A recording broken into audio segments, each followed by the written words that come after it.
Meus irmãos, vamos iniciar a nossa reunião de estudos evangélicos da tarde, elevando o pensamento a Jesus, nosso bom e amado Mestre, agradecendo a Ele pelas bênçãos, o amparo, a assistência que temos recebido, pela sua misericórdia em nossas vidas. Agradecemos também a Deus pelas bênçãos, pela bênção da vida, pela oportunidade de estudarmos as suas leis através do Consolador prometido, a doutrina espírita, que tem nos ensinado a respeito da criação, a respeito das bênçãos da vida e o futuro que nos espera de acordo com o nosso merecimento e os nossos atos. Pedimos, Senhor, que o Senhor abençoe todos nós que aqui nos encontramos e possamos extrair dessas lições aquilo necessário à nossa evolução, ao nosso progresso. Pedimos para o Senhor que essas bênçãos sejam extensivas a cada um de nós, de acordo com o grau de merecimento e a nossa necessidade. Que essas bênçãos sejam extensivas ao Hospital Madre Teresa, onde se encontra internada a nossa irmã Maria da Paz Pinto Soares, no quarto 353. Que os benfeitores de nossa casa espiritual possam estar sempre junto dela, ajudando, auxiliando em sua recuperação. Ave Maria, cheia de graça, o Senhor é convosco. Bendita sois vós entre os anjos, bendito é o fruto do vosso ventre nascido, Jesus. Santa Maria, Mãe de Jesus, rogai a Deus por nós, pobres pecadores, encarnados e desencarnados, hoje, agora e sempre, que assim seja. E em nome de Deus, nosso Pai, de Jesus, nosso bom e amado Mestre, e de Paulo de Tarso, patrono de nossa casa, de oração, estudo e trabalho, pedimos permissão para iniciarmos os estudos evangélicos da tarde, na santa e bendita paz do Senhor, que assim seja. Meus irmãos, essa tarde, os nossos estudos, as nossas reflexões, nós temos o capítulo 10 do Evangelho segundo o Espiritismo, que tem como título Bem-aventurados que são misericordiosos. E os nossos estudos da tarde se referem ao subtítulo Reconciliação com os adversários. É o item 5 do capítulo 10, uma citação de Jesus em que ele nos fala: reconciliai-vos o mais depressa possível com o vosso adversário, enquanto estáis com ele a caminho, para que ele não vos entregue ao juiz, o juiz não vos entregue ao ministro da justiça, e não sejais metido em prisão. Digo-vos em verdade, que daí não saireis, enquanto não houverdes pago o último centavo. São Mateus, capítulo 5, versos 25 e 26. Essa tarde nós contamos com a colaboração dos nossos irmãos Euler Filho e Gilvan. Estamos passando a palavra ao nosso irmão Gilvan.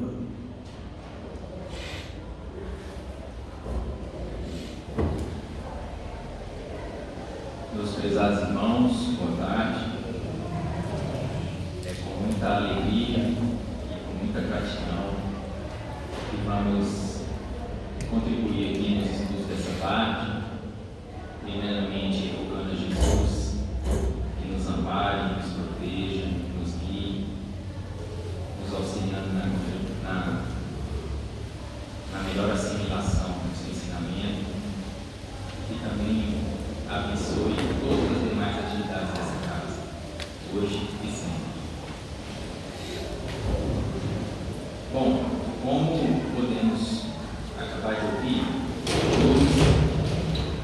estudos de hoje dizem respeito ao item 5 do capítulo 10 do Evangelho segundo o Espiritismo, que trata do tema reconciliação do adversário.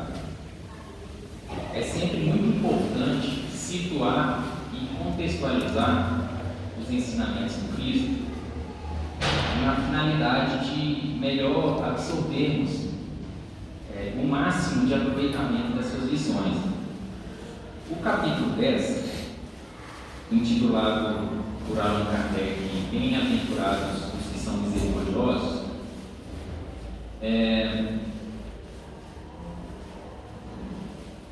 trata do estudo do perdão e da misericórdia. Então, a reconciliação com os adversários está inserida nesse tema, a misericórdia. E o trecho evangélico que nosso irmão acabou de ler é parte do Sermão da Montanha, o Sermão das Bem-aventuranças. O Sermão da Montanha, meus irmãos, é o sublime resumo de toda a doutrina do Cristo. O apóstolo Mateus, que na época se chamava Levi, registrou esse sermão e ele consta nos seus capítulos 5, 6 e 7 do Evangelho de Mateus. Narra Mateus que naquele dia Jesus, vendo a multidão, subiu ao monte e começou a ensinar. E o Cristo proferiu então os mais belos ensinamentos que certamente nos acompanharão por toda a eternidade, porque são palavras de vida eterna. Antes de partirmos para o estudo específico da reconciliação com os adversários, é importante então falarmos um pouco do perdão e da misericórdia. No item 1 desse capítulo 10, consta o seguinte dizer do Cristo: bem-aventurados os que são misericordiosos, porque obterão misericórdia. Nós podemos então verificar que Jesus usa o verbo no futuro, obterão. Isso significa que, sendo misericordiosos agora, no futuro nós obteremos misericórdia.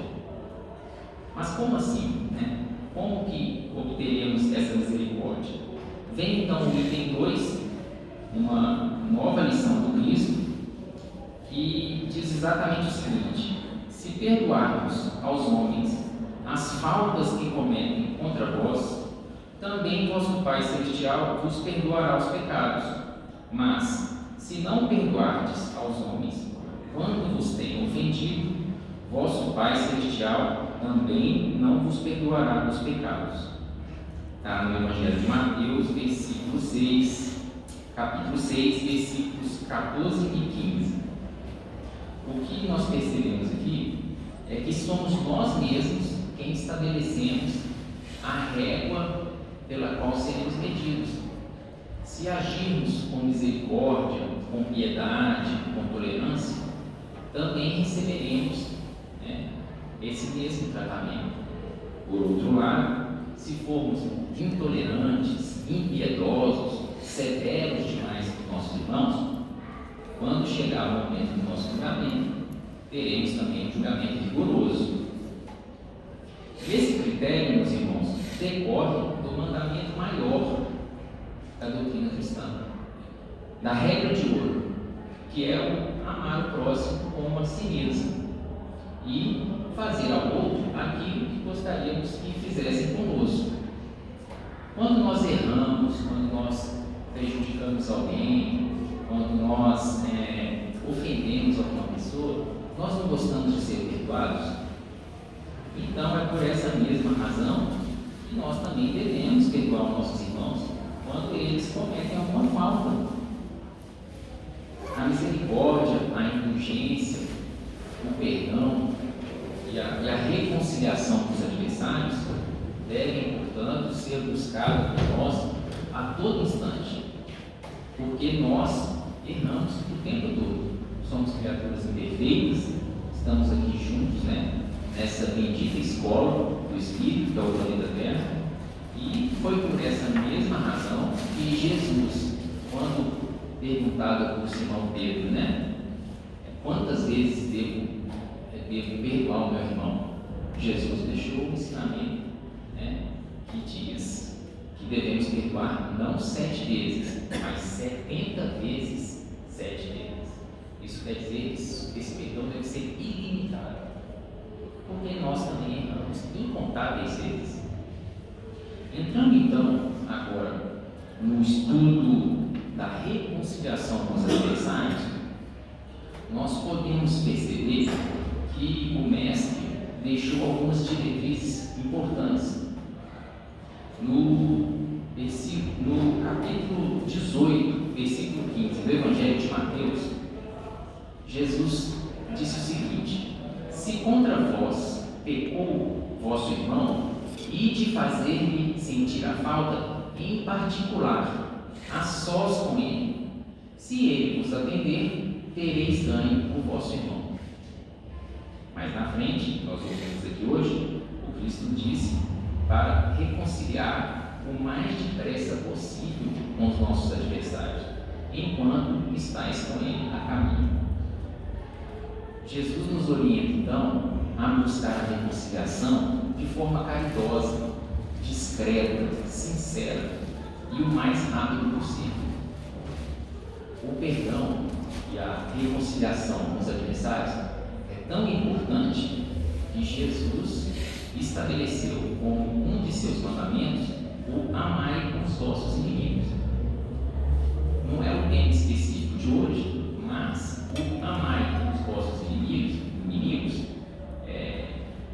basicamente diz respeito a perdoarmos os nossos adversários, a não desejar vingança, a deixar o coração aberto à reconciliação, a retribuir o mal com o bem. Então, podemos perceber que são temas que estão intimamente ligados. O Cristo, como o Espírito puro e governador da terra, nosso modelo e guia, deixou um ensinamento marcante, muito provavelmente a lição mais inesquecível para todos nós, o sacrifício supremo da cruz, onde ele deixou bem clara a importância do perdão. E coube ao Espiritismo, mais tarde, adentrar e aprofundar nesse estudo, trazendo para nós informações e ensinamentos que até então não tínhamos acerca dos outros aspectos do perdão. Até então, nós falamos aqui, basicamente, dos efeitos morais, dos aspectos morais do perdão. Quer dizer, nós seremos perdoados na medida em que perdoamos o próximo. E toda vez que perdoamos, nós progredimos um pouco, nós evoluímos e subimos um pouco, né, na escala evolutiva. O perdão, então, do ponto de vista moral, é um componente muito importante para a nossa evolução como espírito. Mas o perdão e a reconciliação com o adversário também possuem aspectos materiais. Enquanto encarnados aqui na Terra, nós sentimos os efeitos do perdão na presente vida. Como que isso acontece?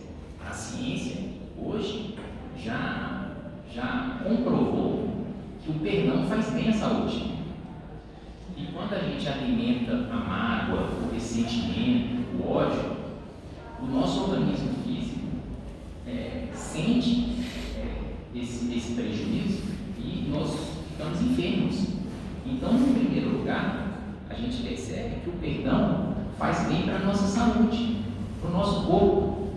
Então, é óbvio, né, que para a nossa jornada, enquanto aqui encarnados na matéria, o perdão é fundamental para mantermos uma boa saúde. Mas o perdão também possui outros aspectos. Imaginem os amigos se não é nocivo prejudicial estarmos sempre cercados de pessoas adversárias, de inimigos. É muito melhor nós estarmos ao lado de pessoas amigas, pessoas que gostam da gente, que cooperam, que são simpáticas com a nossa pessoa, na família, no local de trabalho, na vizinhança. É muito melhor a gente viver cercado de pessoas amigas. Imagine, por exemplo, como que é ruim um ambiente de trabalho onde os seus colegas ali estão querendo puxar o seu tapete, querendo te prejudicar, com fofoca, com maledicência. Isso aí certamente vai gerar problema de relacionamento, vai prejudicar a sua produção no trabalho e, talvez até desencadear uma demissão numa briga com o vizinho. A gente vê aí no jornal, infelizmente, podem acontecer consequências trágicas. Então, a prática do perdão e da reconciliação é sempre benéfica, mesmo aqui na matéria. Se já é complicado, prejudicial a gente alimentar inimizades com irmãos encarnados, imaginem vocês o tanto que não é complicado e até perigoso termos irmãos desencarnados adversários, espíritos adversários, irmãos que estão no mundo espiritual e que não gostam da gente, que querem nos prejudicar. Por quê?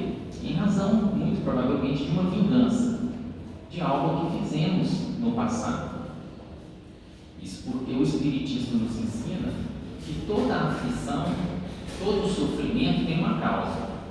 Se essa causa não está na presente vida, muito provavelmente podemos afirmar, aliás, que ela está numa vida passada. Nós certamente prejudicamos aqueles irmãos, que passam então a ser perseguidores. Estamos então aqui, irmãos, a tratar de um grave problema que hoje está presente em toda a humanidade: a obsessão. A obsessão é essa influência negativa, perniciosa, que espíritos fazem em nossas vidas. Allan Kardec, na obra O Livro dos Espíritos, questionou a espiritualidade superior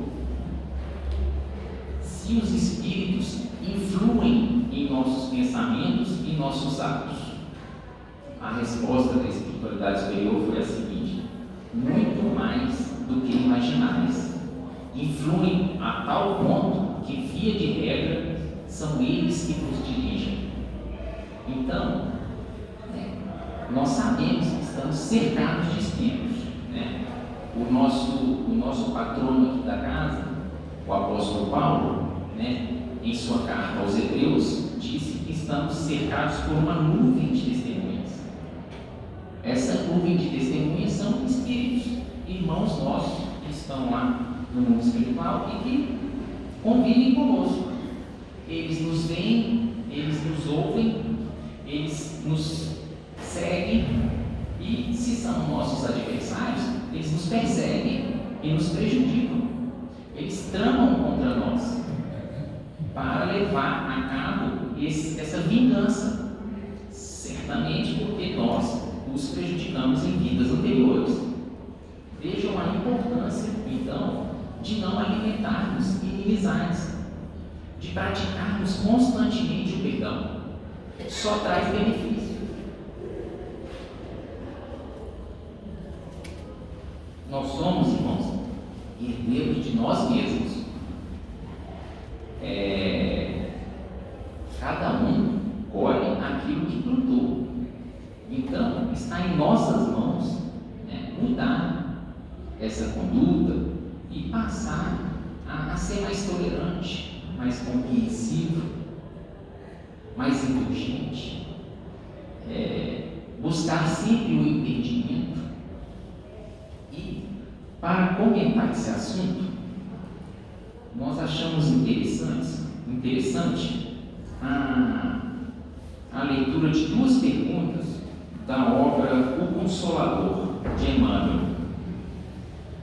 É uma obra que vem no formato de pergunta e resposta, e foi feita a seguinte pergunta a Emmanuel: antes de perdoarmos a alguém, é conveniente o esclarecimento do erro? O benfeitor Emmanuel respondeu o seguinte: quem perdoa sinceramente, fala sem condições e esquece a falta no mais íntimo do coração. Todavia, a boa palavra é sempre útil e a ponderação fraterna é sempre um elemento de luz, clarificando o caminho das almas. O que Emmanuel estava aqui nos transmitindo é que uma conversa amistosa, com discrição e sincero desejo de esclarecimento, de pacificar aquela situação, ela é sempre bem-vinda. Nós podemos procurar os nossos irmãos para essa conversa sincera, discreta, amistosa. Mas e se mesmo assim o nosso irmão mantiver aquele coração endurecido e não estiver ali aberto ao diálogo, a pacificar? Na questão 337, nós temos uma boa orientação a esse respeito. Concilia-te depressa com o seu adversário. Essa é a palavra do Evangelho. Mas, se o adversário não estiver de acordo com o bom desejo de fraternidade, como efetuar semelhante conciliação? Emmanuel então nos esclarece o seguinte: cumpra cada qual o seu dever evangélico, buscando o adversário para a reconciliação precisa, esquecendo a ofensa recebida, perseverando na atitude rancorosa daquele, seja a questão esquecida pela fraternidade sincera, porque o propósito de represália, de vingança, em si mesmo já constitui uma chaga viva para quantos o conservam no coração. Pois bem, temos então que perdoar, buscar essa reconciliação, essa conversa amistosa, para esclarecer e pacificar. Se o irmão ainda estiver com o coração endurecido, a gente faz a nossa parte, que é não desejar o mal, não buscar a vingança, deixar as portas abertas para no futuro uma reconciliação, porque o tempo se encarrega de colocar tudo no seu devido lugar. O que não pode é a gente deixar de fazer a nossa parte. É isso que Emmanuel frisou. Bom, vamos então aqui encaminhando para o final da nossa participação, concluindo que é sempre mais fácil, mais leve e mais feliz manter amigos. A manutenção de adversários não faz bem, não gera nada benéfico. Foi por essa razão, inclusive, que Emmanuel disse: quem ajunta amigo, amontoa amor. Quem amontoa amor, acumula poder. Esse ensinamento de Emmanuel está na lição 150 do livro Fonte Viva, intitulado A Oração do Justo. Precisamos, portanto, fazer o máximo para transformar adversários em amigos. E só há uma forma de fazer isso: perdoando e reconciliando. Nessa obra aqui, Entre a Terra e o Céu, de André Luiz, psicografia do Chico, nessa obra aqui há um exemplo muito nítido disso que estamos aqui estudando. Conta aqui a história de uma família onde o marido, o pai da família, Amaro, ele tinha um primeiro casamento e essa esposa desencarnou. O nome dela é Odila. Ele então casou-se de novo com Zumira. E a Zulmira passou a ter ciúmes do amor que Amaro tinha para os filhos. Ela tinha ciúme que ele nutria um amor, um carinho muito grande pelos filhos e não tinha a mesma atenção para ela. Então, movida por esses ciúmes, a Zulmira passou a descuidar dos filhos dele. E por uma tragédia, o caçula faleceu em um acidente na praia e afogou, desencarnou. A primeira esposa desencarnada passou a ter um ódio tremendo e passou a perseguir a Zulmira, se tornando uma obsessora cruel, ferrenha. Então, o ministro Clarencio, o mesmo ministro Clarencio lá da obra Nosso Lar, vai com o André Luiz prestar assistência a essa família. E com o trabalho de conscientização, de evangelização daqueles corações ali envolvidos nessa trama, a irmã desencarnada Odila, de obsessora, passou a ser benfeitora da família. Olha que interessante. Ela era adversária, perseguidora. Depois que ela se conscientizou desse dever de perdão, da necessidade de reconciliação, para o nosso próprio bem, para o nosso progresso, para a nossa felicidade, ela mudou e passou a ser benfeitora daquele lar. Está aqui nesse livro, fica uma sugestão aí de leitura. Vamos encerrar aqui, então, a minha contribuição com a leitura de uma página da obra Rumo Certo, também de Emmanuel, psicografia do Chico Xavier. A lição é a lição 15, Agressores e Nós. Diz Emmanuel: quase sempre categorizamos aqueles que nos ferem por inimigos intoleráveis. Entretanto, o Divino Mestre, que tomamos por guia, determina que venhamos a perdoar-lhes 70 vezes 7.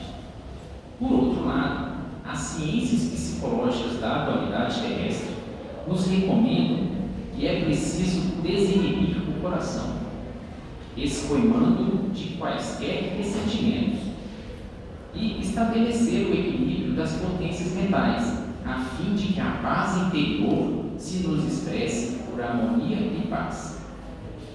Como, porém, executar semelhante feito? Compreendendo-se que o entendimento não é fruto de meras afirmativas labiais, reconhecemos que o perdão verdadeiro exige operações profundas nas estruturas da consciência. Se a injúria nos visita o cotidiano, pensemos em nossos opositores na condição de filhos de Deus, tanto quanto nós, e situando-nos no lugar deles, analisaremos o que estimaríamos receber de melhor das leis divinas se estivéssemos em análogas circunstâncias.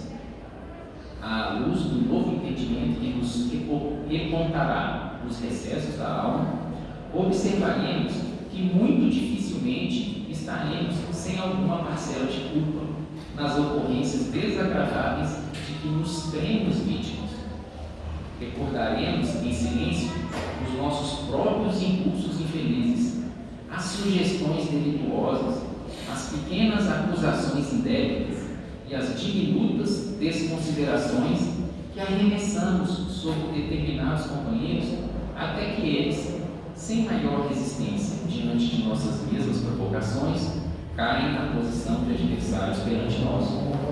Efetuando o autoexame, não mais nos permitiremos qualquer censura, e sim proclamaremos no coração a urgente necessidade de amparo da misericórdia divina em favor deles e a nosso próprio benefício. Então, diante de qualquer agressor, não mais diremos no singular: eu te perdoo, e sim reconheceremos a profunda significação das palavras de Jesus na oração dominical, ensinando-nos a pedir a Deus desculpas para as nossas próprias falhas antes de as rogar para os nossos ofensores, e repetiremos com todas as forças do coração: perdoai, Senhor, as nossas dívidas, assim como perdoamos aos nossos devedores. Sigamos então, irmãos, todos vigilantes com os nossos pensamentos, com os nossos atos, com as nossas palavras, a fim de buscarmos cada vez mais a comunhão com o Evangelho de nosso Senhor Jesus Cristo. É com essas palavras que eu me despeço dos senhores aí, agradecendo pela atenção. Fiquem com Deus.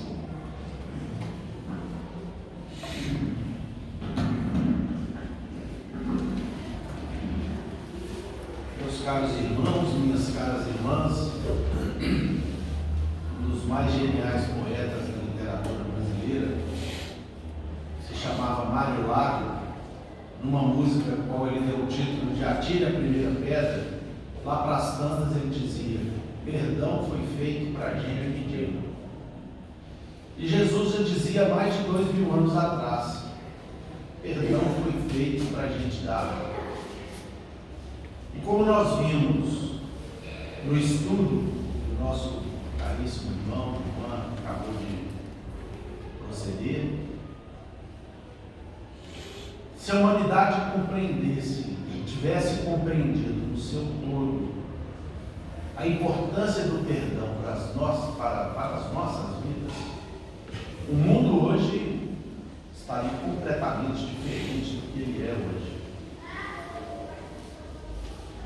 Nós vamos lembrar a figura do Cristo durante a Santa Ceia, em que ele eleva o pensamento a Deus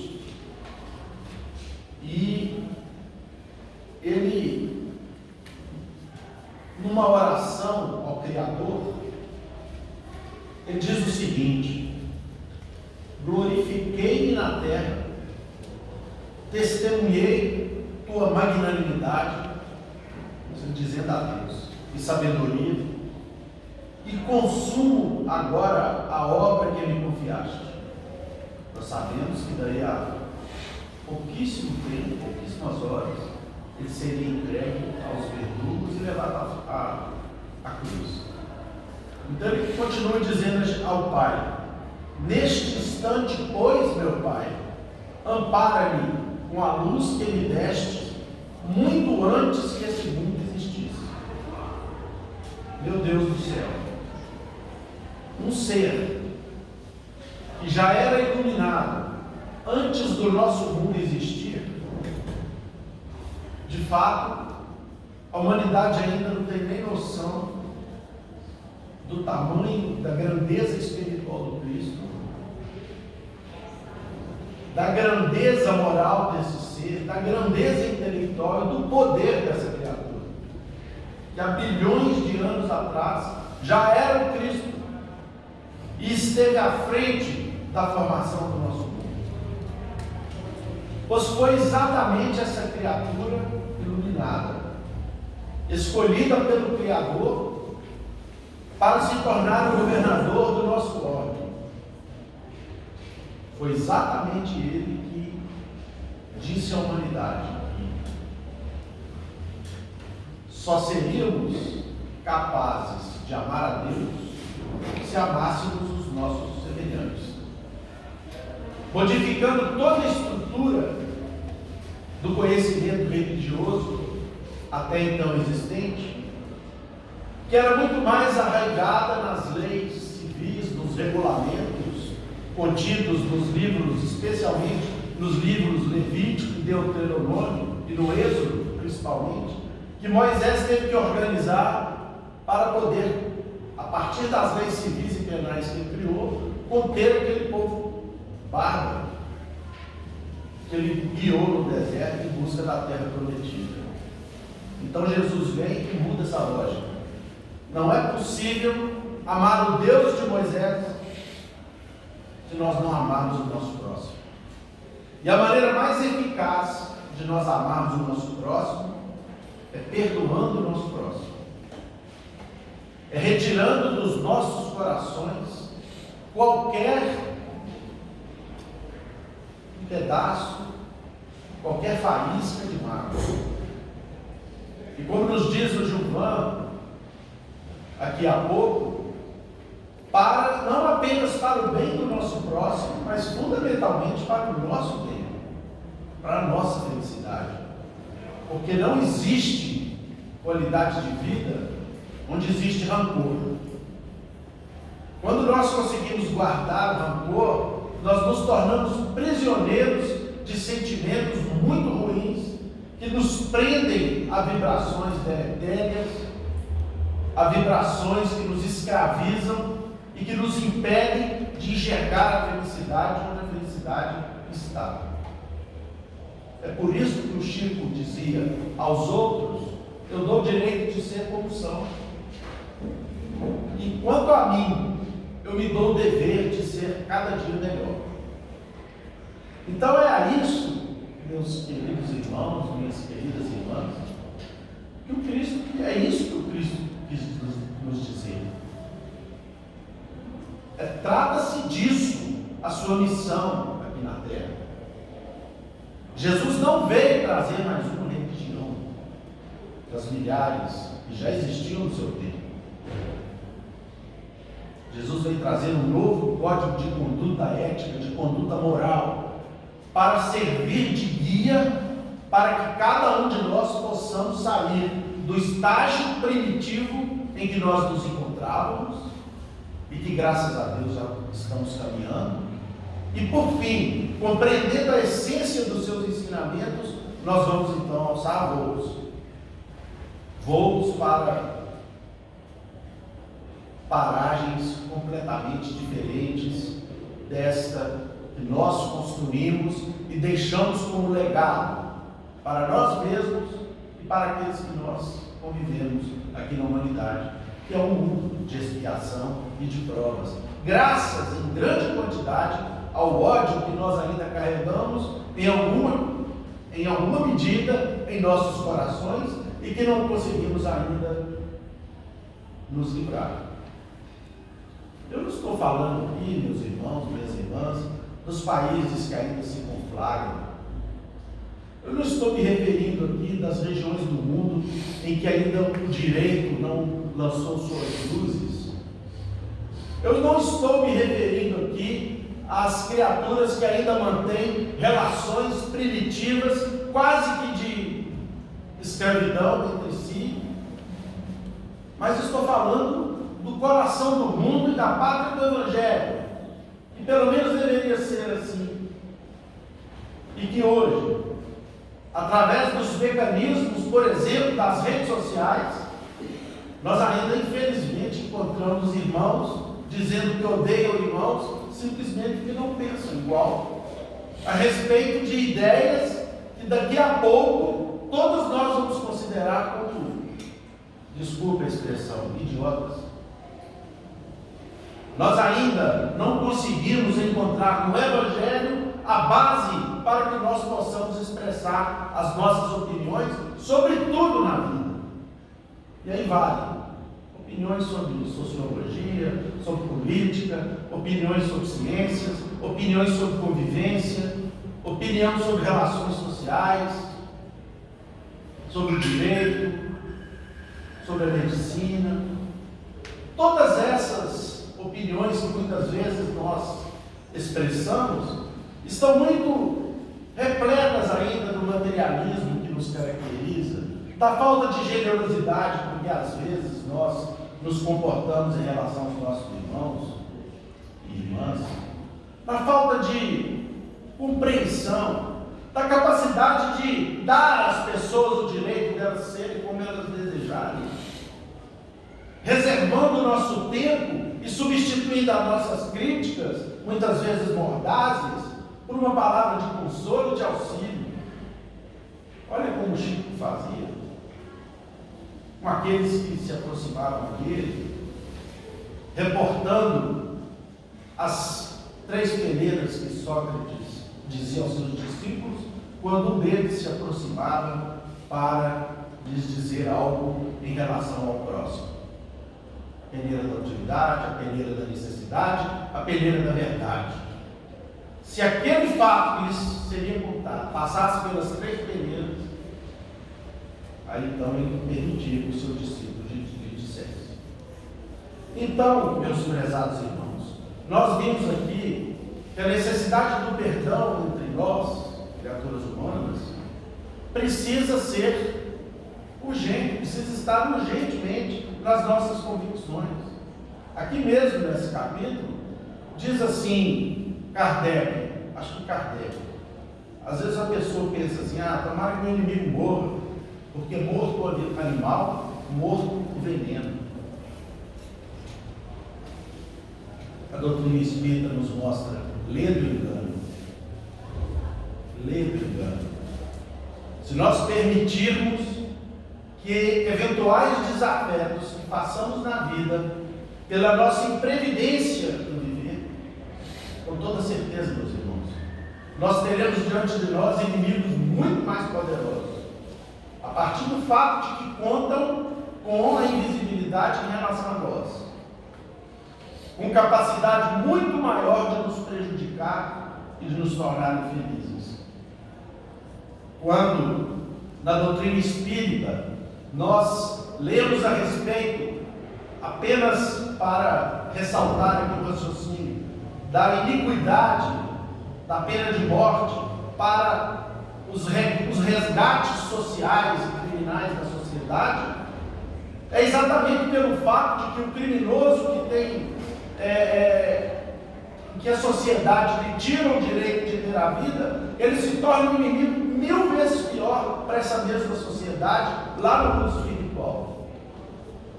E na obra, que é há pouco citada, que é a obra de Nosso Lar, nós vamos encontrar no livro Libertação, uma cidade inteira erguida nas regiões de sombra e de sofrimento do mundo espiritual, dirigida por pessoas que se chamam os grandes juízes, para poder se organizar e encaminhar ao mundo expedições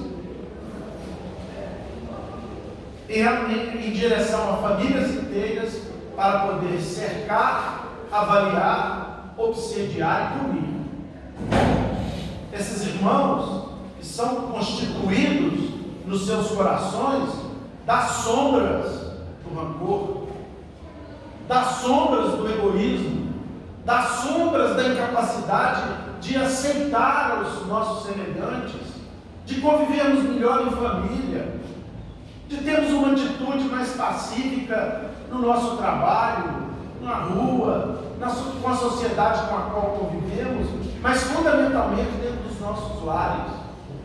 É inconcebível, meus irmãos, minhas irmãs, para nós, espiritistas cristãos, ainda nos pegarmos de vez em quando, alteando a voz dentro das nossas casas, gritando com algum familiar, desentendendo com alguém por causa de pouca coisa, porque uma roupa não está roupa, porque consumiu um determinado objeto que nos pertence, por causa de nada, às vezes. Porque depois que a gente para e pensa, graças a Deus a gente já consegue fazer isso, a gente vê, puxa vida, para que isso? Para que tanta tempestade? Por pouquíssima coisa, ou por nada. Então nós precisamos, nós mesmos, dar um exemplo desse perdão em relação às nossas ofensas recebidas. O mundo é assim mesmo. Às vezes as pessoas ofendem as outras gratuitamente, por nada, por questões absolutamente desnecessárias. Mas para que nós realmente comecemos a nos apossar da felicidade, nós vamos ter que trabalhar esses fatos da vida. Nós vamos receber na forma de ingratidão, na forma de grosseria, na forma de abandono, essas manifestações que a gente acha que não merece. Mas no momento em que nós reagimos em relação a tudo isso de maneira mais pacífica, porque perdão é um objetivo assim, mais finalístico. A gente, para chegar lá, precisa de alguns passos, precisa de alcançar algumas etapas. Eu acho que a primeira etapa é a etapa do silêncio. Não reagir prontamente diante dessas situações. fazer como o Chico, botar uma água de São Gotardo dentro da boca. Aí um dia perguntaram para o Chico, mas que água é essa? Milagrosa, Chico? Ele disse, é uma água comum, que eu tomo, mantenho ela dentro da boca e não engulo quando eu recebo alguma grosseria.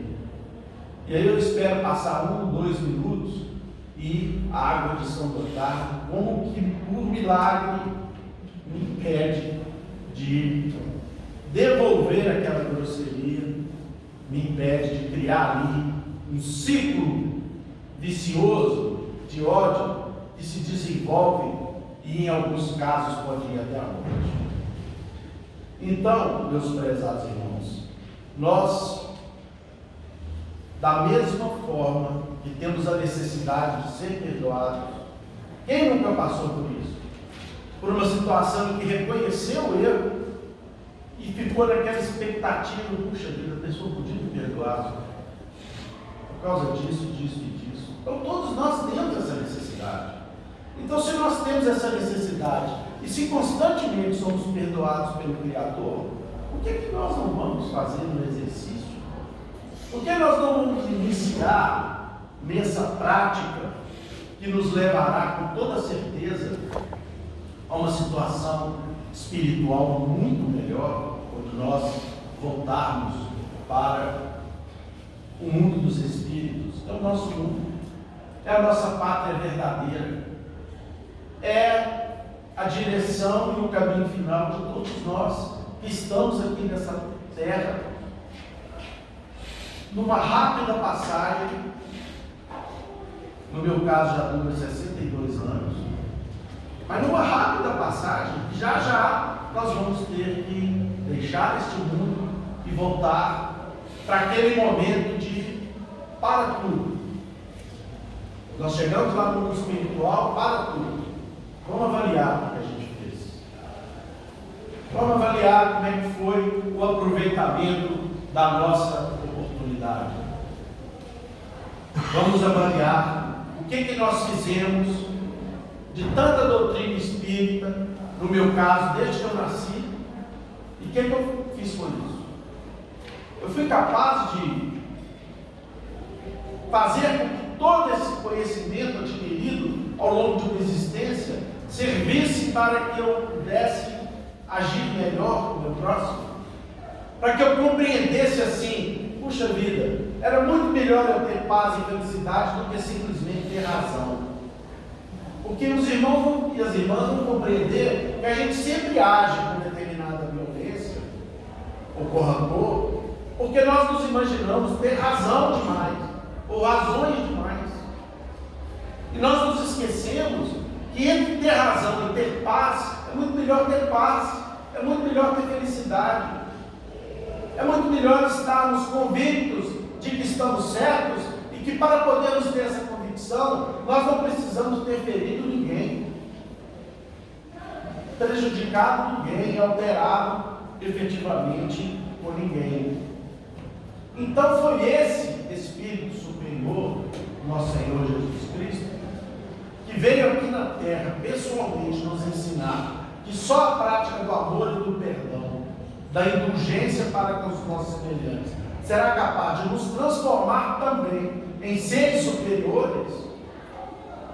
É que nós conseguimos então avaliar, puxa vida, se esse ser, cuja dimensão espiritual nós não temos condições de medir, se ele veio aqui pessoalmente para ensinar isso, porque a doutrina de Jesus, como está aqui no Evangelho, se resume toda numa doutrina de amor e de compreensão.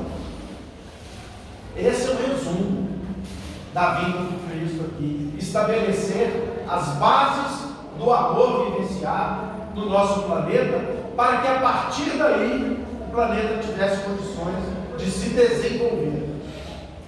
Porque se não fosse a vinda de Jesus, nós estaríamos ainda no tempo dos dinossauros, no que diz respeito às nossas conquistas de ordem moral e, portanto, intelectual. O Cristo fez a diferença na vida do planeta, não só criando o nosso mundo, mas, sobretudo, vindo aqui e nos ensinando a viver. Significa, então, meus irmãos e minhas irmãs, que nós precisamos avaliar aquilo que Paulo de Tarso, o patrão da nossa casa, nos ensina. Perdoar os inimigos é pedir perdão para si próprio. Perdoar os amigos é dar-lhes uma prova de amizade. Vamos guardar essa frase. Perdoar os inimigos é pedir perdão para si próprio. Perdoar aos amigos é dar-lhes uma prova de nossa amizade.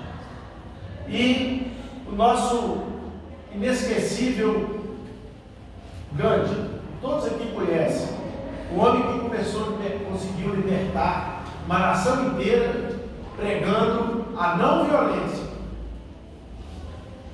e pregando a compreensão, o entendimento pelo país agressor. E no caso, era a Inglaterra, simplesmente a maior potência do século retrasado. Os ingleses se ufanavam em dizer que o sol nunca se põe sobre o Império Inglês. E, no entanto, Gandhi, sem pregar sequer a utilização de uma arma pelas pessoas do seu país para conseguir a liberdade, ele conseguiu libertar sua pátria. E sabe o que ele dizia, meus irmãos? Os fracos, prestem bem atenção, os fracos jamais perdoam, porque o perdão é uma característica dos fortes. E ensinou isso para a humanidade. Foi um advogado de 1,60 m de altura, foi considerado uma das maiores personalidades do nosso tempo, que foi o Mahatma Gandhi.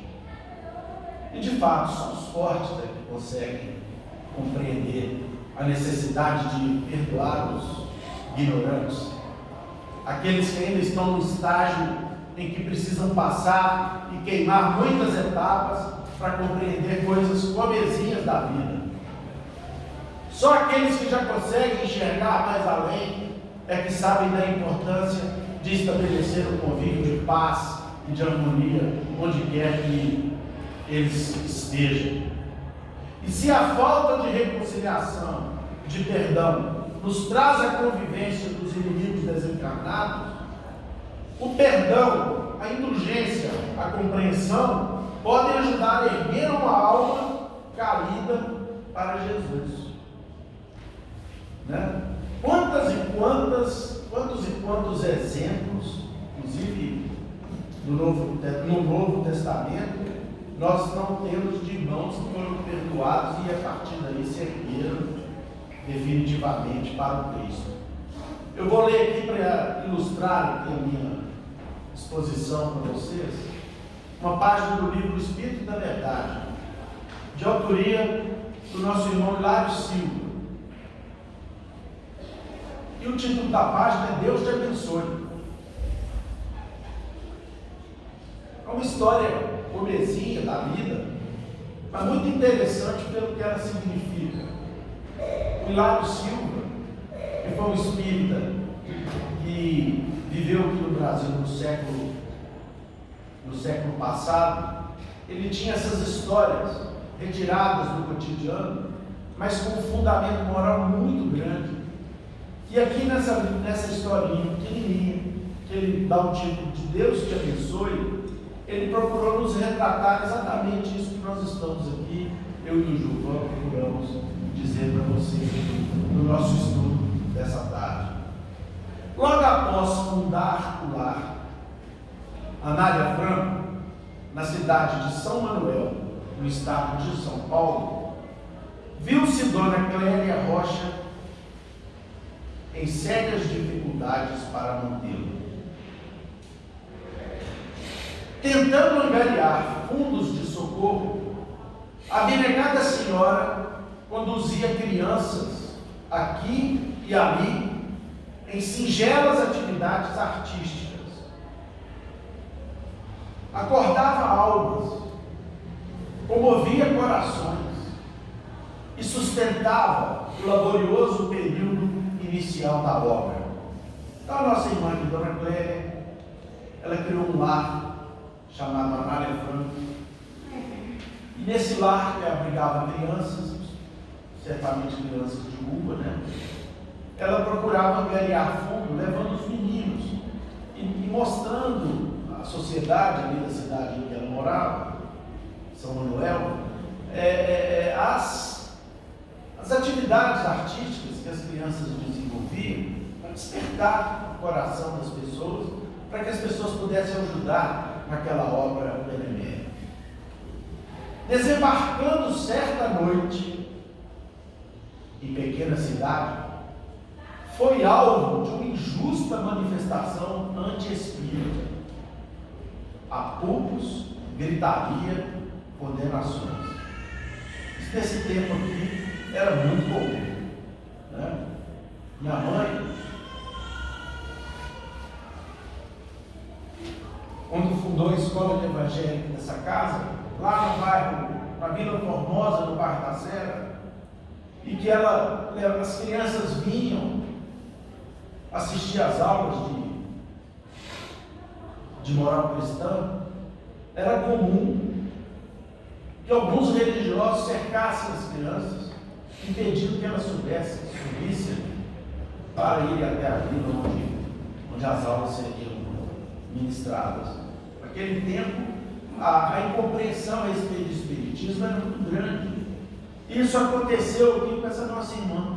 Ela chegou numa cidade pequenininha e ela foi então alvo de muita grosseria, de muita incompreensão.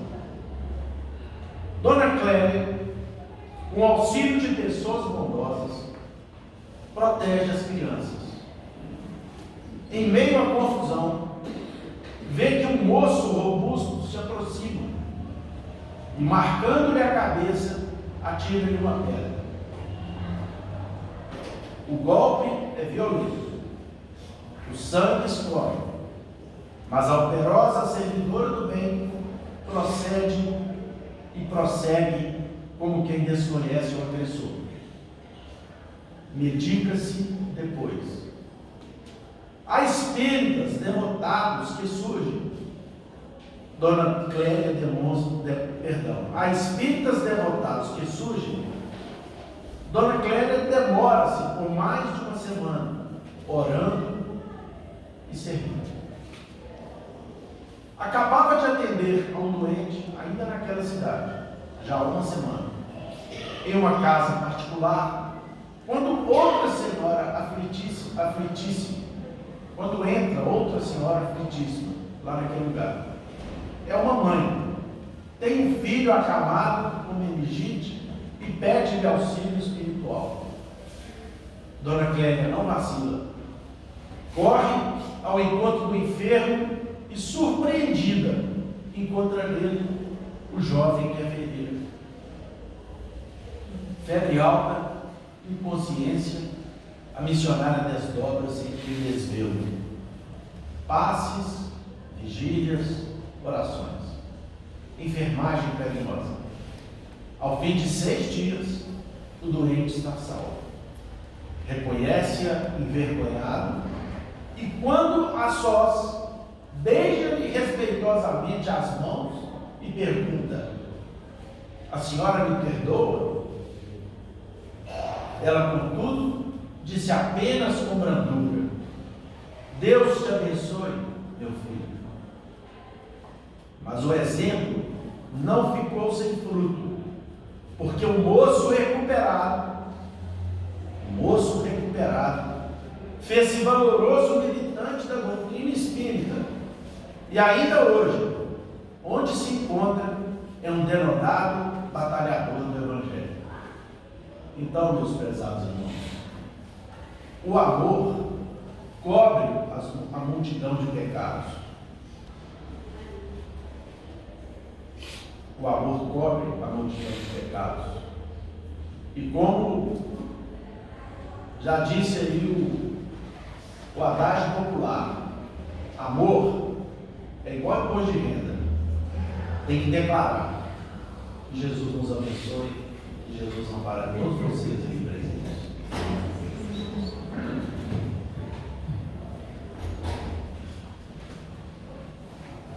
Querido Mestre Jesus,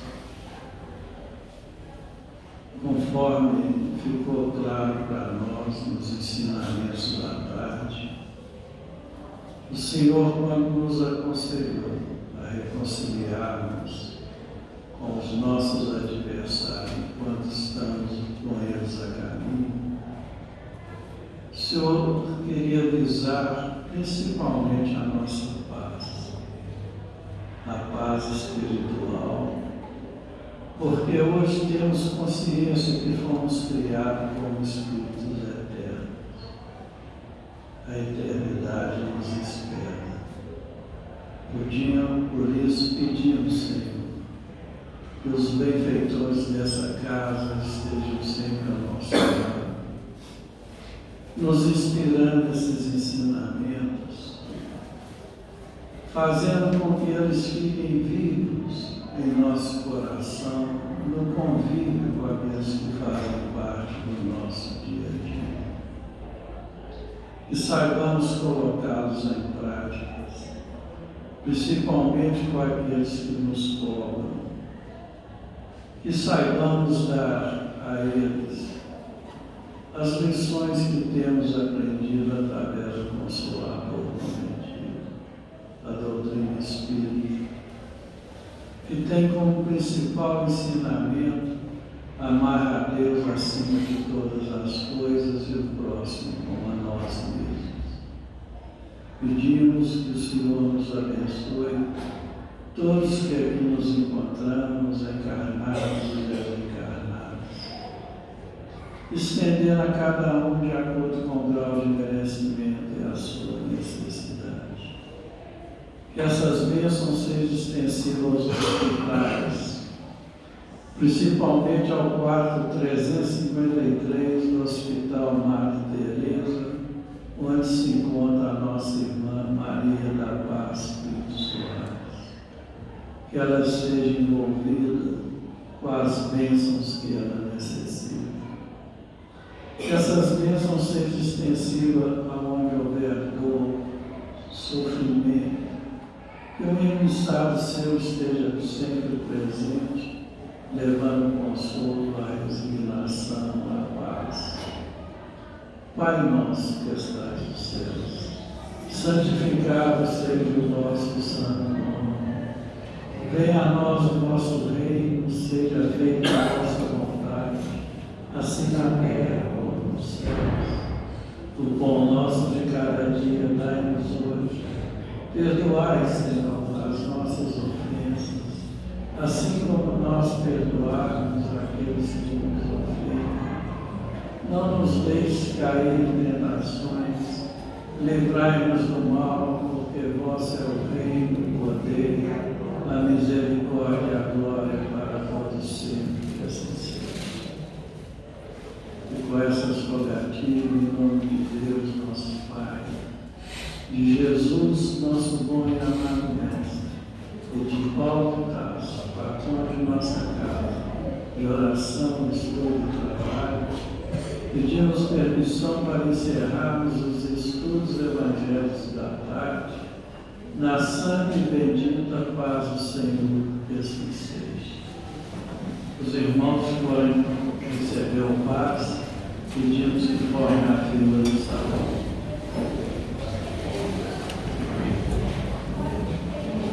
Atenção, tem médico para adulto, quem for receber as fichas, permaneçam assentados.